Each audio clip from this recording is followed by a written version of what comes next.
हाँ जी, कल जो अपन ने जावा में स्टार्ट किया था एक बार हल्का सा रिवाइज कर लेते हैं।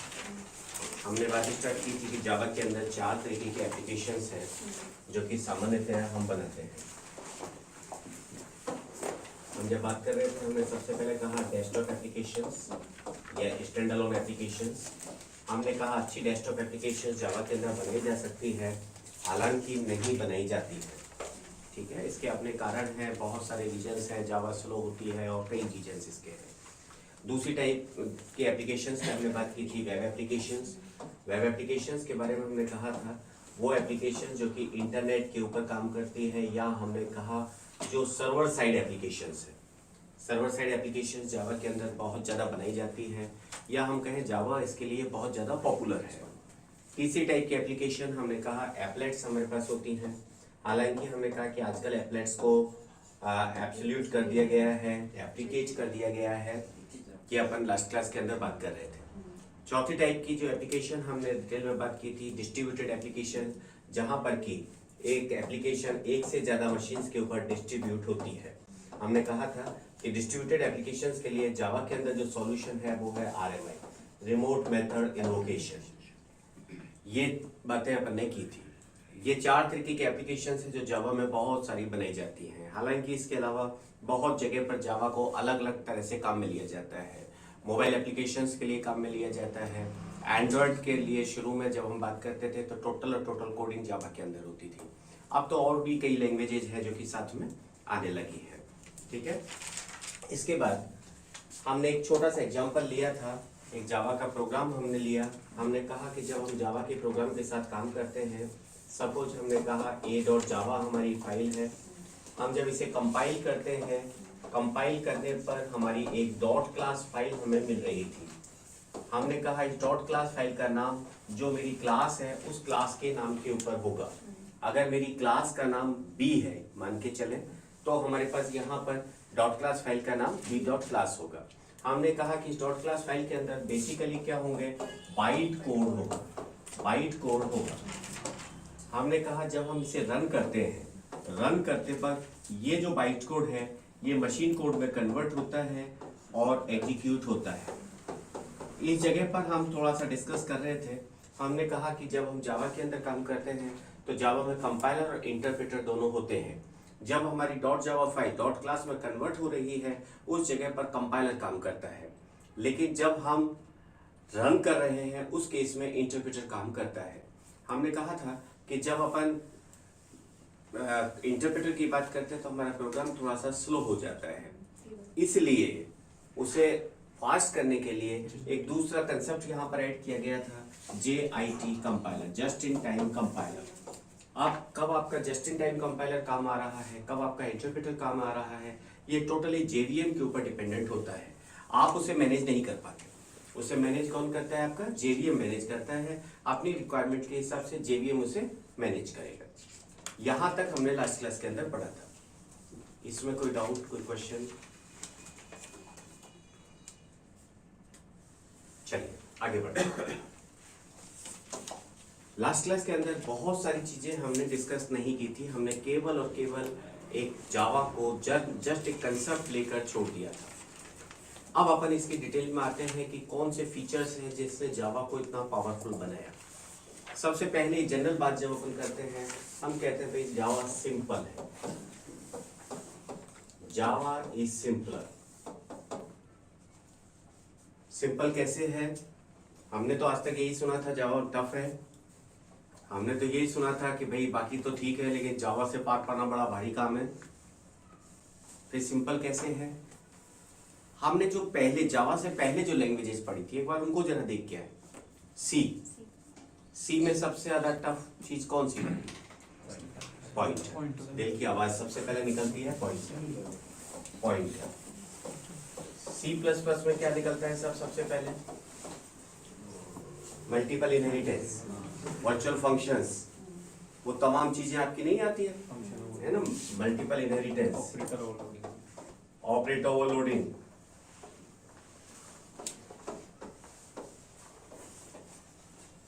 ये तमाम फीचर्स जावा में नहीं है। जो एम्बिग्यूटीज क्रिएट कर रहे थे सी प्लस प्लस के अंदर जो एम्बिग्यूटी हमें दे रहे थे, एम्बिग्यूटी कौन दे रहा था, कंफ्यूजन कौन दे रहा था, हमें ऑपरेटर ओवरलोडिंग कंफ्यूजन दे रहा था, हमें मल्टीपल इनहेरिटेंस कंफ्यूजन दे रहा था। मल्टीपल इनहेरिटेंस की वजह से हो सकता है एक एलिमेंट आपका दो अलग अलग क्लासेस से अगर इनहेरिट हो रहा है, वहां हमें कंफ्यूजन हो रहा था। ये तमाम चीजें जो कि हम ये कहते थे सी सी प्लस प्लस में हमें जो परेशान करती थी, वो जावा में नहीं है। दैट वे वी से Java is comparatively simpler. Java is comparatively simpler क्योंकि सी सी प्लस प्लस के अंदर जो कॉम्प्लेक्स फीचर्स थे वो जावा के अंदर नहीं है। ठीक है, चले आगे। ओके, इसके अलावा हम कहते हैं भाई फैमिलियर है। Familiar in the sense C C plus plus, जो सी सी प्लस प्लस का कोड है काफी चीजें एग्जैक्टली सेम है। तो अगर मैं सी पढ़ के आता हूं या मैं सी प्लस प्लस पढ़ के आता हूं तो मुझे इतना मुश्किल नहीं होती कोड को समझने में। ठीक है, तो in comparison to C C plus plus we are saying this is simpler first, this is familiar to C C plus plus. Okay, then आगे बढ़े। बाकी सभी फीचर्स के अलावा एक जो जावा का फीचर है जिसकी कि हम हमेशा बात करते हैं, दैट इज प्लेटफॉर्म इंडिपेंडेंस। कल भी अपन बात कर रहे थे प्लेटफॉर्म इंडिपेंडेंस के बारे में।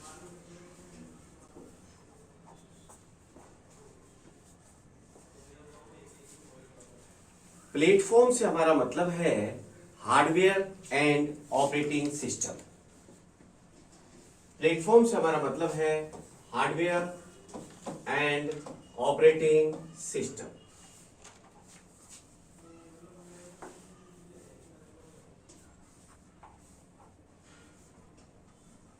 एक बार अपन काउंटर केस लेके समझने की कोशिश करते हैं। काउंटर केस का मतलब है हम बिना जावा के बात करने की कोशिश करते हैं कि अगर हम सी में बात करते तो क्या होता।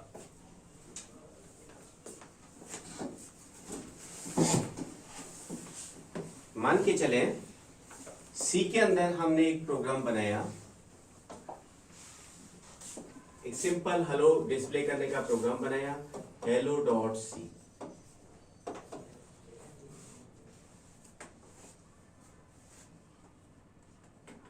इस प्रोग्राम को आपने विंडोज ऑपरेटिंग सिस्टम के ऊपर कंपाइल लिंक किया, विंडोज ऑपरेटिंग सिस्टम के ऊपर कंपाइल लिंक किया, तो हमें कौन सी फाइल मिलती है भैया, hello.exe, hello.exe।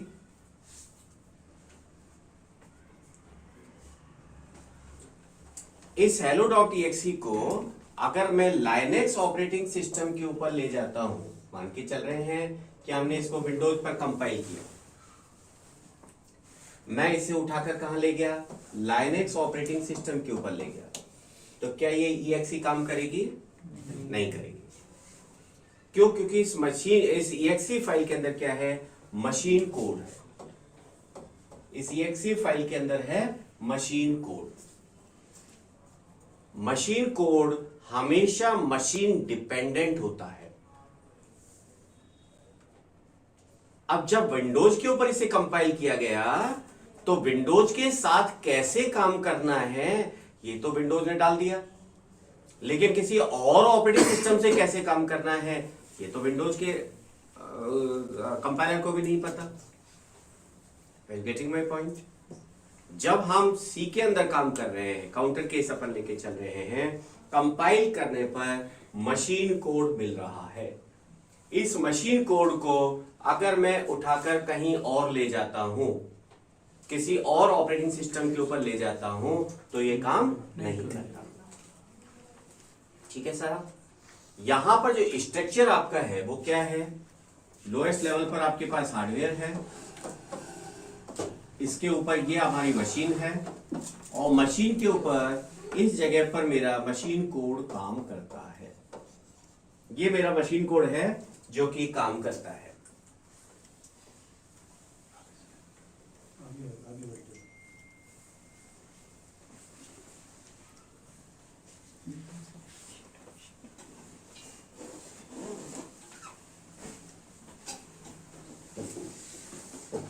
ठीक बात है साहब।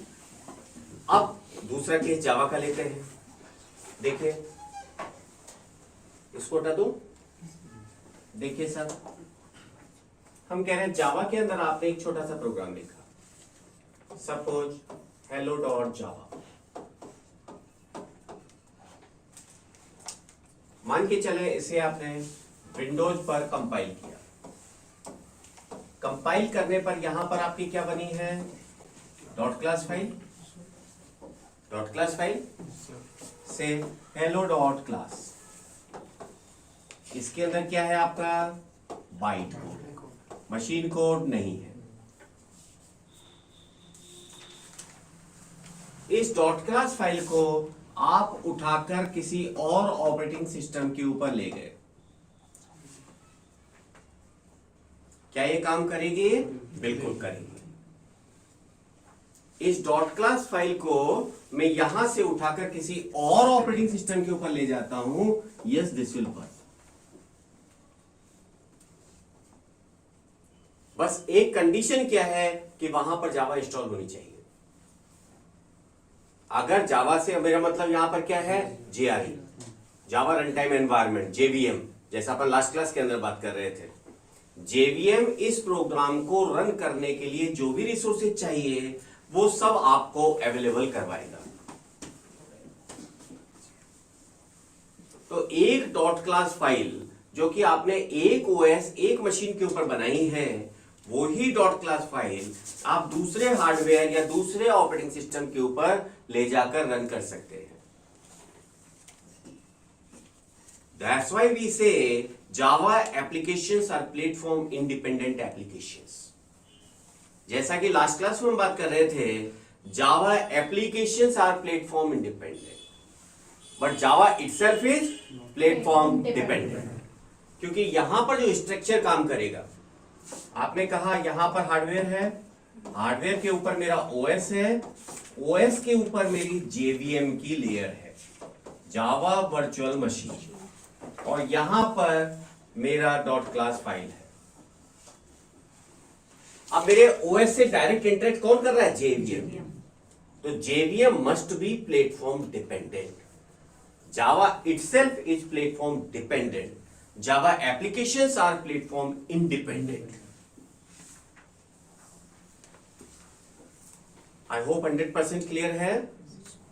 जावा applications are platform independent, Java itself is platform dependent। If you are working with 32-bit machine, you have to install some other JDK। If you are working with 64-bit machine, you have to install some other JDK। If you are working with Linux, you have to install some other JDK। Okay? Java itself is platform dependent। ये मैं आपको बार बार इसलिए बोल रहा हूं क्योंकि हमें हमेशा दिमाग में गलत बोलते हैं। हम सामान्यतः यही बोलते हैं भाई जावा प्लेटफॉर्म इंडिपेंडेंट है, और यही हमें याद हो जाता है ना। Java applications are platform independent, Java itself is platform dependent. ठीक है। अब आप कहेंगे भाई क्या फर्क पड़ गया, जावा तो प्लेटफॉर्म डिपेंडेंट ही है, फर्क क्या पड़ गया यहां पर जावा एप्लीकेशन प्लेटफॉर्म डिपेंडेंट करने से? जरा सोच के देखिए। आपने एक सॉफ्टवेयर बनाया, आपने सी के अंदर एक सॉफ्टवेयर बना दिया। इस सॉफ्टवेयर को आपको 32-बिट मशीन के लिए बनाना है, 64-बिट मशीन के लिए बनाना है, लाइनेक्स के लिए बनाना है, और सपोज मैकमोटिव के लिए बनाना है, अलग अलग जगह चलाना है। आप क्या करेंगे, इसको अलग अलग जगह से कंपाइल करेंगे। कंपाइल करने के बाद अलग अलग जगह आप इसे कंपाइल करेंगे। कंपाइल करने के बाद आप इसे अपलोड कर देंगे। भाई 64-बिट वाले इसे डाउनलोड कर ले, 32-बिट वाले इसे डाउनलोड कर ले, ये तो चलेगा। कल को सपोज कोई चेंज हो गया, कोई चेंज करना पड़ गया, ठीक है, कल को अगर कोई चेंज करना पड़ गया फिर क्या करेंगे सर? मॉडिफाई करने के बाद वापस से सब पे कंपाइल करेंगे, फिर सबको डिस्ट्रीब्यूट करेंगे, फिर सबको डिस्ट्रीब्यूट करेंगे। एक तरीका। दूसरा तरीका क्या है? हमने जावा के अंदर प्रोग्राम बनाया, प्रोग्राम बना के हमने अपलोड कर दिया। भैया कोई सा भी ऑपरेटिंग सिस्टम हो, डाउनलोड कर लो, रन कर लो, जावा इंस्टॉल होनी चाहिए, खत्म। तो कौन सा आसान हो गया हमारे लिए? हमारे लिए डेफिनेटली आसान हो गया जब हम एप्लीकेशन प्लेटफॉर्म इंडिपेंडेंट बना रहे हैं तो। ठीक है, any doubt up to this point? ये सबसे ज्यादा इंपॉर्टेंट फीचर है जो कि जावा का अपन मानते हैं, प्लेटफॉर्म इंडिपेंडेंस। चले आगे। जावा को हाईली सिक्योर माना जाता है। सामान्यतः ये कहा जाता है कि भाई जावा की एप्लीकेशन है तो वायरस आने के चांसेस नहीं होंगे। अब वायरस क्यों आएंगे पहले अपन ये समझते हैं। मतलब जावा जो लैंग्वेज है वो फिर जेवीएम डिपेंडेंट है। जी, JVM is dependent, JVM is OS dependent, JVM is OS dependent. हाँ, JVM is OS dependent and Java itself language is dependent on JVM. No. See, JVM is nothing but Java itself. Okay. JVM is nothing but Java. हाँ.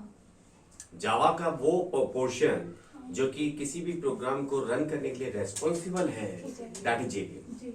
तो JVM और Java दोनों को आप अलग अलग नहीं, एक ही तरह मानिए। JVM और Java एक ही बात है, आप एक तरह से ये मान के चलिए। इस वक्त जब आप बात कर रहे हैं ना जेवीएम की, तो JVM, what is JVM? Last class के अंदर अपन डिटेल में बात कर रहे थे।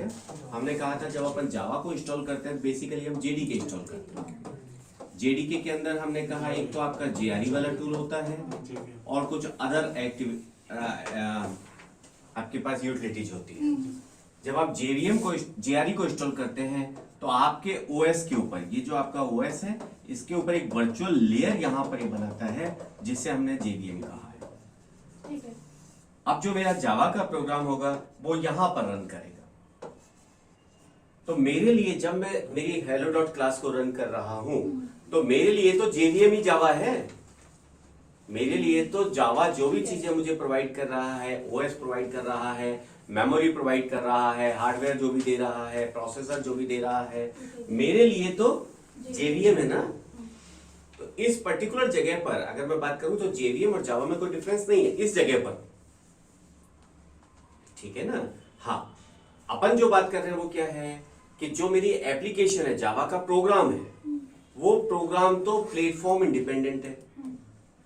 एक जावा का प्रोग्राम आप अलग अलग ऑपरेटिंग सिस्टम, अलग अलग मशीन पे रन कर सकते हैं। जावा का प्रोग्राम का मतलब डॉट क्लास फाइल, लेकिन जावा सब में अलग अलग है। अगर आप 64 बिट मशीन के ऊपर काम करेंगे तो आप कोई अलग जावा डाउनलोड करेंगे। अगर आप 32 बिट मशीन के ऊपर काम करेंगे तो कोई अलग जावा डाउनलोड करेंगे। अगर आप लाइनेक्स पे काम करेंगे तो अलग जावा डाउनलोड करेंगे। यहां पर हम जावा और जेवीएम को एक साथ काम में ले रहे हैं, एक ही बात मान रहे हैं। इस पर्टिकुलर जगह पर जावा और जेवीएम में हम फर्क नहीं बता पा रहे, ठीक है ना। Although JRE is subset of JDK and JVM is just environment. कोई ऐसी चीज नहीं है कि हम कहें भाई ये JVM है, ठीक है ना। JRE is product, last class के अंदर अपन बात कर रहे थे, JRE is product, JDK is product, JVM is not a product. आप JVM डाउनलोड नहीं कर सकते, आप डाउनलोड तो या तो JRE करेंगे या JDK करेंगे। तो प्रोडक्ट आपके पास क्या है? JRE है और JDK है। JVM is not the product. JVM is just an environment which is being provided to run your Java applications. 100%? आगे बढ़े? Sure? चलिए। Secure. हम कहते हैं भाई Java applications are highly secure applications. देखिए सिक्योरिटी की जब हम जावा के अंदर बात करते हैं तो सबसे ज्यादा जो जरूरी हमारे पास आती है वो आती है एप्लेट्स के केस में सिक्योरिटी। लास्ट क्लास में हम बात कर रहे थे कि आपकी जो एप्लेट होती है, एप्लेट सर्वर से क्लाइंट पर आती है और क्लाइंट पर आकर रन होती है। ये तो अपन पढ़ रहे थे। सर्वर से क्लाइंट पर फाइल आती है, क्लाइंट पर आकर रन होती है, उसे हमने एप्लेट कहा। अब सर्वर से कोई फाइल आई, मैं तो अपने नेट पे काम कर रहा था, मैंने www.abc.com किसी वेबसाइट को विजिट किया, मुझे क्या पता है एप्लेट क्या होती है। As a non technical user मैंने तो सिंपल एक HTML पेज पे क्लिक किया था, वो HTML पेज मेरा आके खुल गया, पता नहीं उसके अंदर का एप्लेट नाम की क्या फफूंद आ गई, मेरे पीसी को फॉर्मेट कर दी, या मेरे पीसी के किसी डेटा को उठा ले गई, मेरे यहाँ के किसी डेटा को चोरी कर लिया। पॉसिबल है, प्रोग्रामी तो है। मुझे उन सब से कौन बचाएगा? JVM बचाएगा। जावा की जो एप्लेट है जब रन होगी तो वो अपने एक सैंडबॉक्स के अंदर काम करती है। जब आपका जावा का कोई प्रोग्राम रन हो रहा है, या हम कहें सर्वर से क्लाइंट पर कोई प्रोग्राम आकर रन हो रहा है, तो वो अपने एक एरिया के अंदर ही काम करेगी। आपके किसी फाइल के रिसोर्स, आपके पीसी के रिसोर्स, आपके डेटा को नहीं छेड़ सकती। उन सब से आपको कौन बचा रहा है? JVM बचा रहा है। Is this point clear? Clear? हम ये क्या कह रहे हैं? सर्वर से क्लाइंट पर जितने जावा के प्रोग्राम अगर आ रहे हैं तो वो एक अपनी JVM के पार्ट में ही रन होंगे, वो मेरे पीसी के रिसोर्सेज को काम में नहीं ले सकते। ठीक है? जब काम में नहीं ले सकते तो वो डैमेज भी नहीं कर सकते। ठीक बात है सर? पॉइंटर अगर नहीं है उससे भी सिक्योरिटी बढ़ेगी ना? पॉइंटर नहीं हो तो उससे सिक्योरिटी बढ़ेगी। फार पॉइंटर जो है वो डायरेक्ट, देखिए इस तरीके की नेटिव एपीआई आप जावा में भी काम में लेते हैं, है ना? हालांकि एक तरह से आपका कहना सही है, पॉइंटर्स जो आपके होते हैं वो कहीं ना कहीं आपको फार पॉइंटर, क्योंकि वो किसी न किसी तरीके से पॉइंटर्स जो आपके होते हैं वो आपको प्रॉब्लम क्रिएट करते हैं, है ना? अगर उनको प्रॉपर काम में नहीं लिया है तो, सही काम में लिया है तो बात ही अलग है। लेकिन अगर आप कहीं पर गड़बड़ कर रहे हैं, कहीं पर आपने थोड़ा मिस्टेक कर दिया तो पॉइंटर आपको परेशानी क्रिएट करते हैं। ठीक है, चलें आगे। ओके, ये जो छोटे छोटे कंसेप्ट्स हैं ये आपको क्लियर रहने चाहिए बिल्कुल। चलिए, हम कहते हैं भाई Java applications are highly robust applications. Java applications are highly robust applications.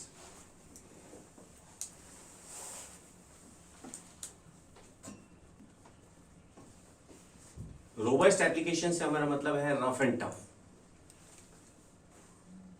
एक बार आपने आपकी एप्लीकेशन को प्रॉपरली टेस्ट कर लिया, टेस्टिंग एक बार प्रॉपर हो गई, उसके बाद एप्लीकेशन के फेल होने के चांसेस नहीं के बराबर रहते हैं। अब एप्लीकेशन फेल क्यों होती है? दो रीजंस हैं। एक तो आपके पास हो गया memory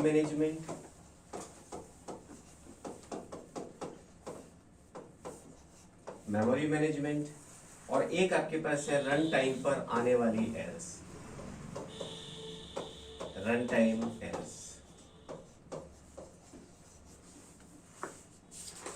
memory management and run time पर आने वाली एरर्स। दो वजह से सामान्यतः हमारी जो एप्लीकेशंस होती हैं रन करते करते बीच में फेल हो जाती है। कोई भी सॉफ्टवेयर आप देखेंगे, सॉफ्टवेयर आपका बीच में अचानक रन हो रहा है, एक गंदी सी एरर देगा और टर्मिनेट हो जाएगा। ऐसा कई बार होता है।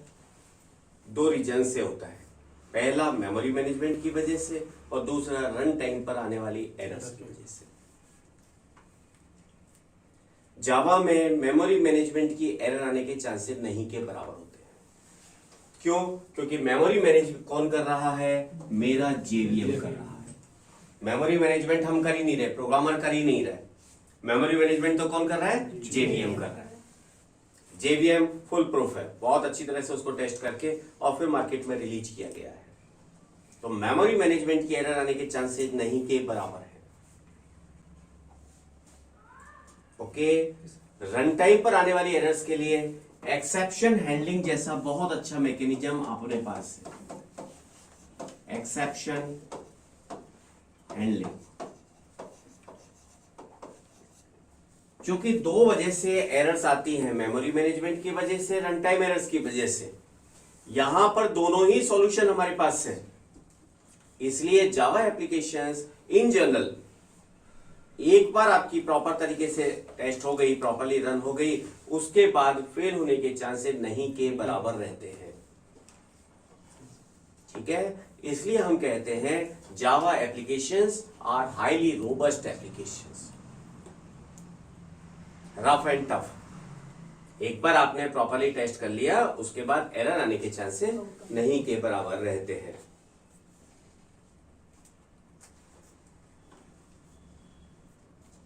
ठीक है साहब, हमारी बुक्स के अंदर बहुत सारे अलग अलग तरीके के की बात की गई है, बहुत सारे एडवांटेजेस वगैरह लिए गए, बहुत सारे फीचर्स लिए गए हैं हर लैंग्वेज के। मैं इन फीचर्स को बहुत ज़्यादा डिटेल में अब नहीं जाना चाहता। एक हल्का सा आइडिया हमें यह चाहिए था कि भाई जावा में क्या है, और धीरे धीरे जैसे मल्टी थ्रेडिंग अपन पढ़ेंगे तब हमें एक्चुअली क्लियर हो पाएगा मल्टी थ्रेडिंग का मतलब क्या है, और तब हमें पता चल ही जाएगा भाई जावा मल्टी थ्रेडिंग अवेलेबल है। ठीक है ना, इसलिए मैं उस थ्योरेटिकल पोर्शन में बहुत ज़्यादा नहीं जाना चाहता। राइट, एक फीचर जो जावा का यहाँ पर है, जो कि बहुत इंपॉर्टेंट है, लेकिन अपन इसको आगे बात करेंगे, ऑब्जेक्ट ओरिएंटेड।